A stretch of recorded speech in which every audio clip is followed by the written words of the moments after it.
so congratulations, guys. This looks amazing. Christoph and Paul, let's just talk about bringing the show in for Atlanta, because once the show got saved, which is a massive thing, and fans who love shows and then lose shows, when we get them back for that last chance, it does fall on their shoulders to get the ending right. How is that for you guys, getting the chance to actually tell the story and end it the way it was always hoped for? Yeah, I mean, obviously, good. Obviously, we owe tremendous thanks to our partners and our champions at Tomorrow Studios, Marty Ellenstein, Becky Clements, Alyssa Bachner. Like, without their passion for getting this show on the air, and on the other side of that, obviously, AMC Networks, Kristen Dolan, Dan McDermott, Ben Davis, everyone there at AMC, huge fans of the show and so supportive, and we're just glad Snowpiercer found a home. And obviously, none of that would have happened if it weren't for the passion of the fans. So thank you so much.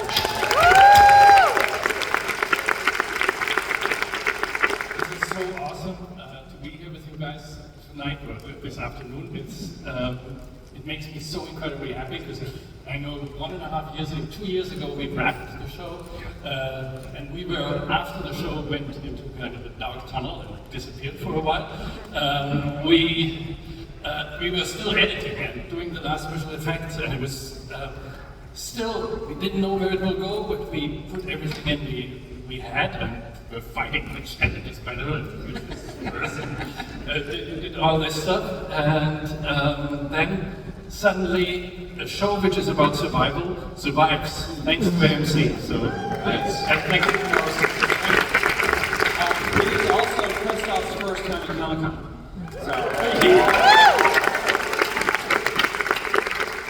So what was the goal for the final season? What did you want to accomplish, and what did you kind of want to leave the fans with?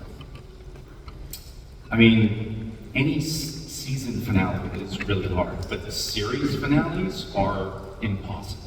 So you do your best, you cross your fingers, and hope that at the end of it, the audience, feels what you want them to feel and thinks what you want them to think. And you hope that they're not thinking, well, that sucked, why not waste the time on this? And it was so exciting to add a complete new world, because we spent 3 seasons in the train, and suddenly in episode 1 we are outside in the world, and it opens a complete new storytelling possibility for us. And at the same time, like you've seen the last hour, we are still on the train at the same time. So it was just like rounding it up, opening it up to a new world, and then I'm so excited for everyone to see the end. It's wild to see some of these characters like free range. Like they're roaming around. What was that like for you guys, like be able to basically take the walls off of the storytelling and let them go, and also have to build out a world now? I mean, it was platformed for us. I mean, you go all the way back to season 2, episode 2, which I think Christoph directed. Melanie comes out and says the future is outside. And so that's what we did. Season 4 is the future. We had to deliver what was promised, and that was the approach we took. And you chose a non-linear way to kind of kick off the season. What was that? What was the thinking behind that? And will that continue? Will we see more of that? It's part of the mystery of the season. As the season goes on, the audience will start to understand why these 2 separate camps and these 2 separate stories were told the way they were. It'll all fold in. I'm a big fan of mystery and that structure. It's how the show started in season 1 with the murder of Sean Wise. And so, again, we tip our cap to the people that came before us, Graham and Aubrey, and the terrific job they did for the first 3 seasons. And so, please, give that.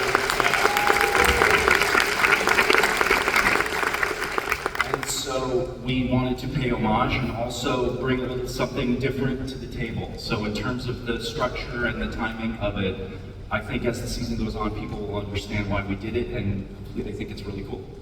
All right. But Snowpiercer will still play a massive role Absolutely. Oh yeah. Because you can't not be Snowpiercer. No, it is something. It's Oh yeah, because then we'd have to change the name.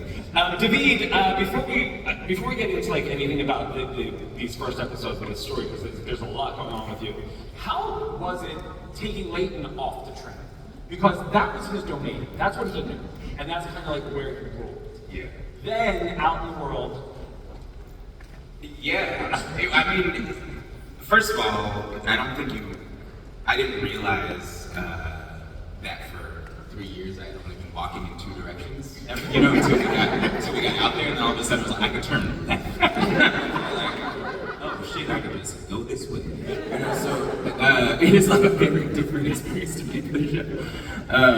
But from a character perspective, I love how this season starts so much because Leighton's really trying to be done with it. You know, he's really like, turn the reins over. My revolution is done. I made my mistakes. I'm here. I got a kid now. Like, let me just. It's cozy Leighton. It's cozy Leighton. It's what I've always been wanting. Just dad vibes. You know. And it doesn't last very long because it's still Snowpiercer. So with that turn of events in these first 2 episodes, you know, he's all of a sudden given a new mission, basically. What was it like? What was your approach to kind of calibrating that shift from like what he finally got to have to what he lost? And then how will his like anger and grief drive him? Yeah, I mean, it really is just the driving force for his whole season. It's when I stop and look at Leighton's whole journey, right? Starting as a revolutionary for the good of the people, becoming a revolutionary for the good of his kid, his soon-to-be born kid. That was already in season 3 such a focusing element. And then to have that child ripped away from him. Now it's not even about revolution anymore. It's not about the good of the people. It ain't about shit but giving my daughter back. You know, and like that was such an incredible motivator and so different for this character who's been so about the people to all of a sudden be so selfish, but like also what would you do? Of course, I will kill anybody, you know, so yeah. So how is that, and again, I don't want to do any spoilers, but what will that do changing his dynamic with the other people of New Eden who've come to count on him?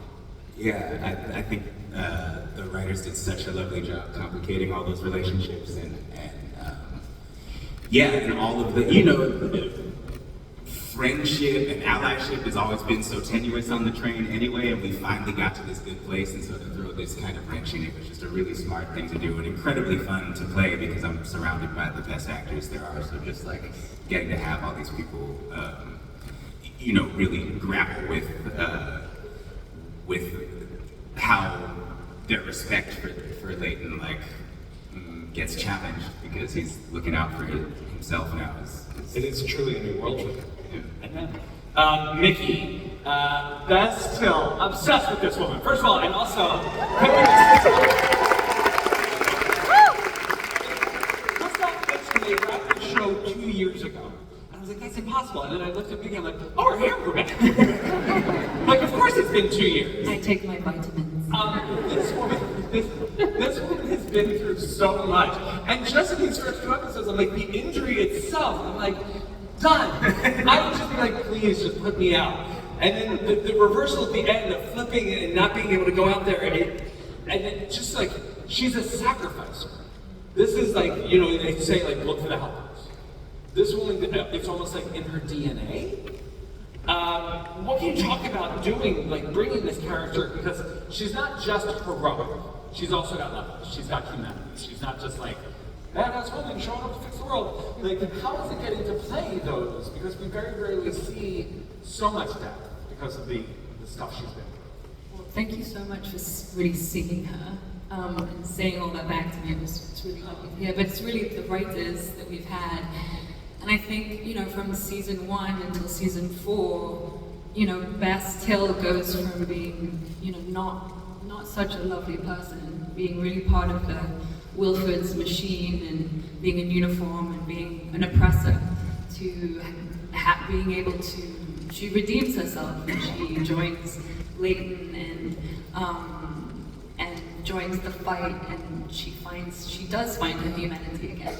And then she finds love again, and I think for me, the romance of the Audrey and Till in this season too, it was so great it's so great to get shot and then do the running and then this, but then it's also so lovely to have these really tender moments and be just such a full character. And so the Audrey of it all is, we see this, how does she, I don't know, we'll see it in the episode that follows, but how does Till feel about the fact that Audrey wins, that she didn't get to do it?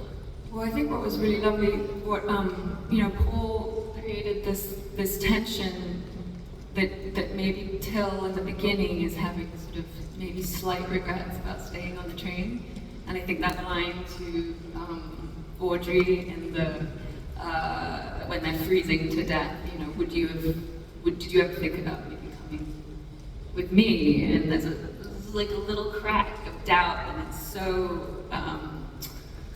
Yeah, it was a really lovely layer.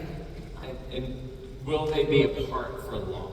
I can't tell you that. But you did get to have lovely scenes together. Yes, we may or may not unite.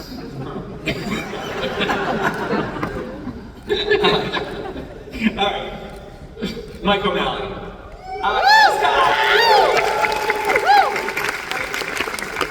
Those of us that are, of a certain generation have seen you go so far from where you started to this kind of role. I remember, your like the sitcom days and the stand-up days, and now, right, and then we got going.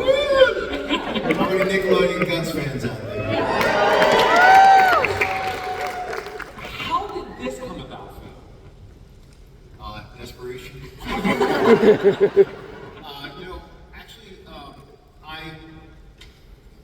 I was coaching basketball at the YMCA. This is legitimate. And Josh Friedman, who wrote the first version of the pilot that we ended up shooting, his son was playing there, and we would talk afterwards. And he says, "Hey, I've heard this thing. You want to come up?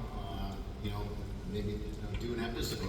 And I did it. I was not a series regular, and I just begged that they kept me around. But that's really what happened. I was coaching basketball. His son was playing. My kids were playing. We got to talking, and he had seen some of the work that I had done, and said, "Hey, I'm doing this thing. You want to come up and play this small part?" And then I did, and then I just loved it. I just loved being a part of it, and I really wanted to do something that was out of the realm of what I'd done before. So, aside from, you want to work, actors want to work, what was it about doing the show that made you want to be part of this one? Well, I think part of it is, to be honest, is to be at a Comic-Con where you knew there was just unbelievable fans. I'm dead serious. I also knew who was involved. I knew that Daveed was involved and Jennifer was involved, and so I knew it was going to be high quality. The scripts were really good, and what's amazing for me is that to be a part of this, a show like this where the ensemble is so amazing. We were backstage because I hadn't seen this since we had shot it, and I wasn't in episode 2, but you can see me in episodes coming up. What was amazing for me is to just see the size and the scope of the production. Paul did such a great job writing this new world. Christoph is just an incredible director, just an incredible person. Really just setting the world and loving actors and loving this, and of course, we had at leadership in this on screen with Mickey and Daveed and Jennifer and Allison Wright, and just great actors, right? So you want to be. So I'm sitting back there as a fan, and I have to say, we shout out to Becky and to Marty and to Tomorrow Studios, the quality of this work, the quality of the production design, the visual effects, it's really extraordinary for us to watch as actors. And this is not an easy show to make. To just look at, this is one of those shows that it is hard. This is a hard sell for networks because It's visually ambitious. It's expensive. It's very limited from where they can go for 3 seasons of 40. Right, and then you have to trust that all the tension of these things that they're writing and that they're describing will then translate. It's amazing. Did you know that you would survive the first episode back? No, I did not know. And in fact, I was just like, what can I do to survive? And so any aspiring actors out there, if you're just guest cast or you're recurring, say the lines as written, okay? They will be so amazed that you're just like, yep, just happy to be here, yeah, okay. What else do I gotta say? I'm gonna say that, okay, you got it. It's great. I was just really, I've been, to your point, I have been doing this for a while, but I also, I realize what it's like to get a group together and to be, just an ingredient in what the entire recipe is. And so if you receive that with real gratitude, they aren't going to necessarily kill you off, and that's what you're trying not to do. Anyway, I hope you all watch it and tell your friends, and I know they say it's the final season. I think my character go off and have a sequel to this show. Happy to take any of you with me. You mentioned some of the other cast members who are not here with us today. Christoph, talk about this. Let's talk about getting to work and direct some of these people like Jennifer and Clark. You've got all these great people, and there's no shortage of talent aboard this train.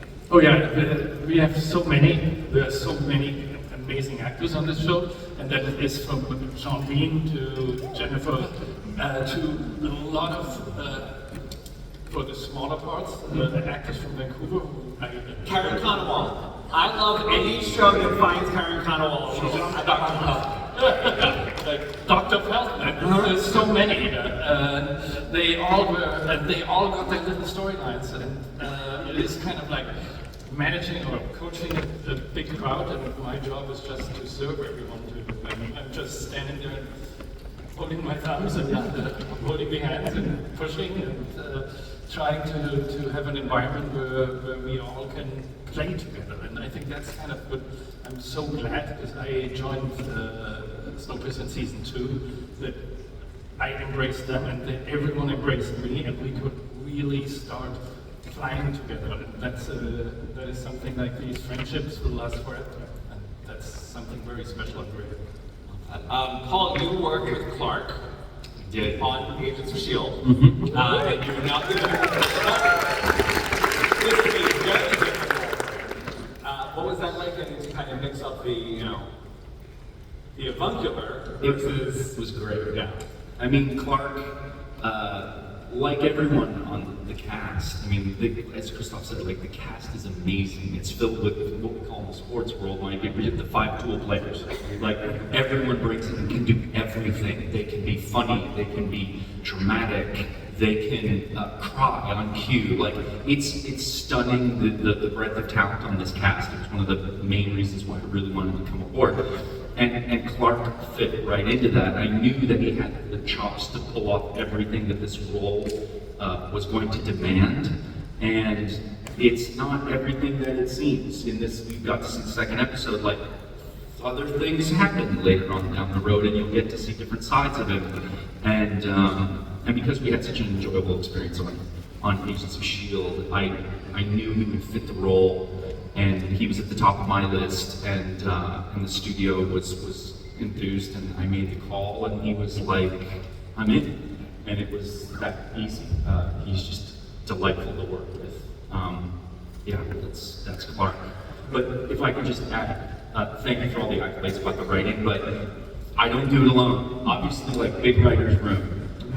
We had 6 other writers on staff, 3 of which were on the show from the beginning, had written episodes in seasons 1 and 2 and 3, and without Renee St. Cyr and Tiffany Azuma and Tina De La Torre and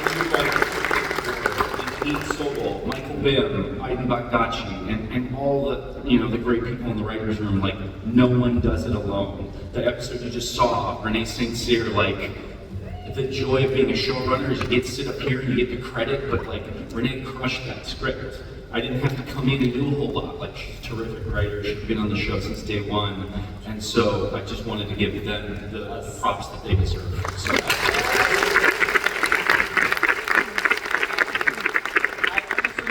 we will learn more about Dr. Rousseau, correct? about Rousseau? What? Nima, Dr. Nima? Yes. Okay. Obviously, he has some history with Melanie. So I wonder where that goes. Okay. We're going to take audience questions. I think there's something set up there. But before we get to you guys, so obviously it's the final season. So first I want to each of you just to describe the finale in one word. Sad.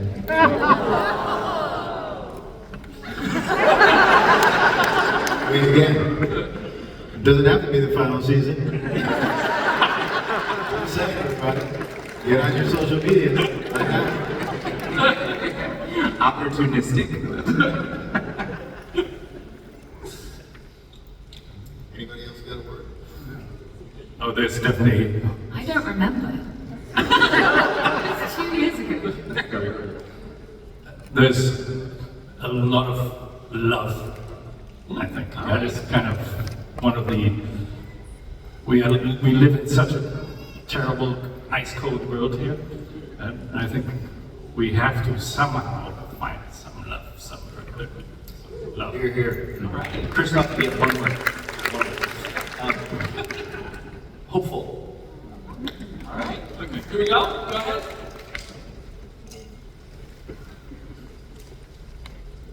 Somebody back there? Are they vetting them? Do they not have a microphone set up? Yeah, it's a microphone. Yeah, they did. Don't worry, okay.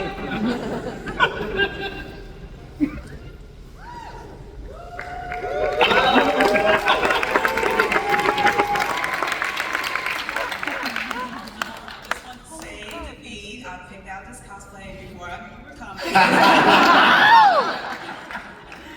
That's amazing. You look incredible. That's really good. So my brother and I, we love Snowpiercer. We've been, fans since day one.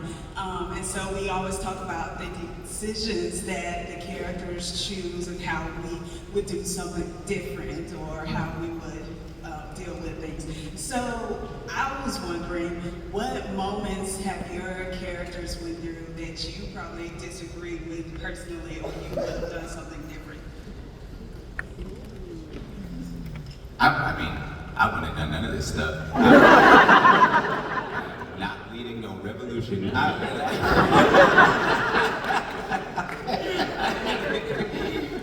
I'll be very supportive. I'll vote. I'm not wielding no axes. I'm not running into no war. I'm not that patriotic.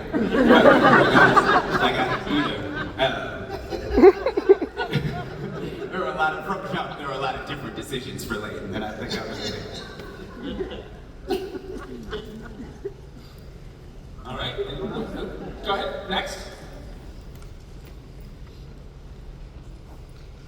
Hi, I'm so excited. Hi, Daveed.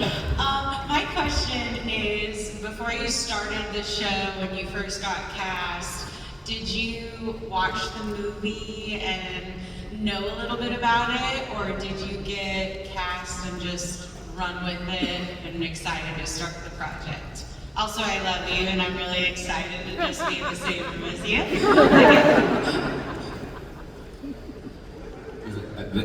It was. I did watch the movie after I got sent the script for the before I auditioned, and I didn't know anything about it. I knew I had friends who loved the film and who loved the graphic novels actually, and so before I auditioned, I went and watched the movie, and I was like, that's dark.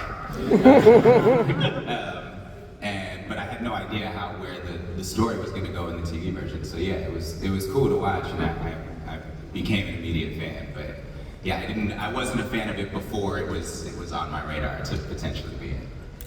Mickey and Mike, you guys watched the film?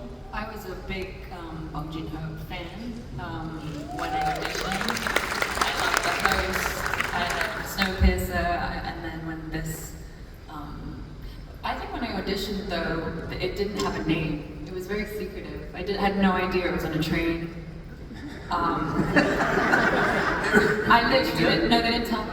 It was just, I knew you were in it.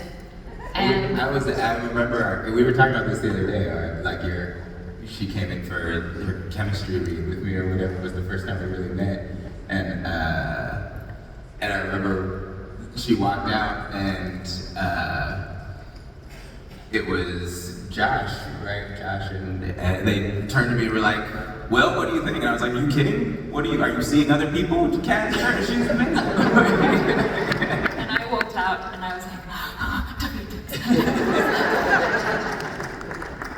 I had seen the movie when we shot the original pilot for this. It was in August of 2017. So I have 3 kids. I had gone up there in August of 2017. 3 kids at that time. They were like 10, 12, and 14. And so my wife and I were like watching the movie, and she's like, "This is dark." Like the little kid coming out of the wall, people's arms. Like, why do you want to go do this? And I said, everyone needs to eat. There's 3 people running around this house. I'm gonna go play the cop. Because clearly no one was playing by the rules, and people weren't recycling, and now we're in this situation with climate change, you know what I mean? Recycle your cans, please.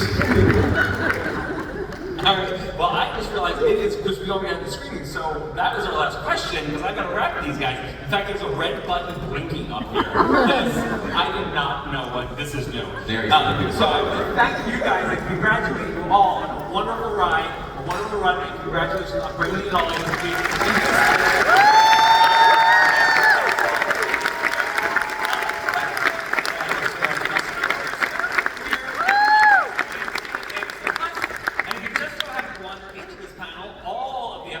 Are available on AMC Plus, so you can catch up. Don't regret it. Thank you, everyone. And also, I would like to, since it is their final season, if you guys would please take a bow.